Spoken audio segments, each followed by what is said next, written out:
मुकाबला हर कांग्रेस और बीजेपी में है। कमीशन के आंकड़े बता रहा हूं, सरकार ये बीच में वोट काटियो तो बच जाइयो।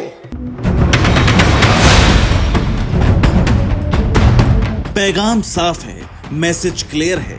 अगर वोट कटवा से बच गए तो हरियाणा में कांग्रेस की वापसी तय है। ये दावा है हरियाणा कांग्रेस के दिग्गज नेता भूपेंद्र हुड्डा का।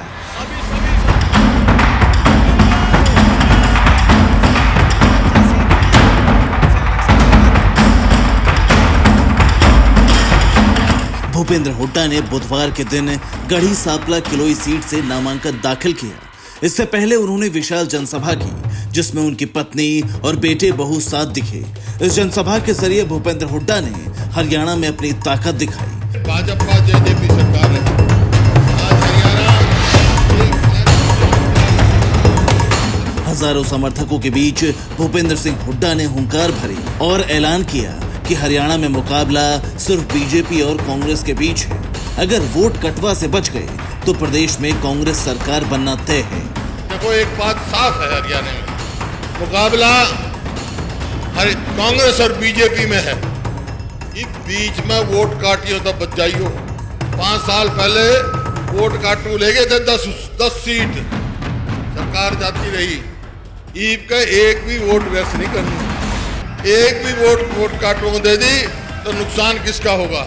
दरअसल भूपेंद्र हुड्डा का इशारा दुष्यंत चौटाला की पार्टी जेजेपी की तरफ था। दुष्यंत ने 2019 में ही जननायक जनता पार्टी का गठन किया था।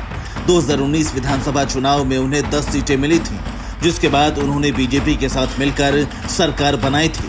भूपेंद्र हुड्डा ने इनेलो पर भी निशाना साधा और उन्हें बीजेपी की बी टीम बताया। फिर वही साजिश रची जा रही है।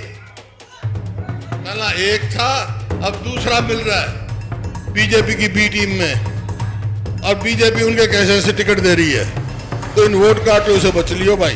2019 में जेजेपी और इनेलो की वजह से हरियाणा की सत्ता के करीब पहुंचकर भी कांग्रेस सरकार बनाने से चूक गई थी।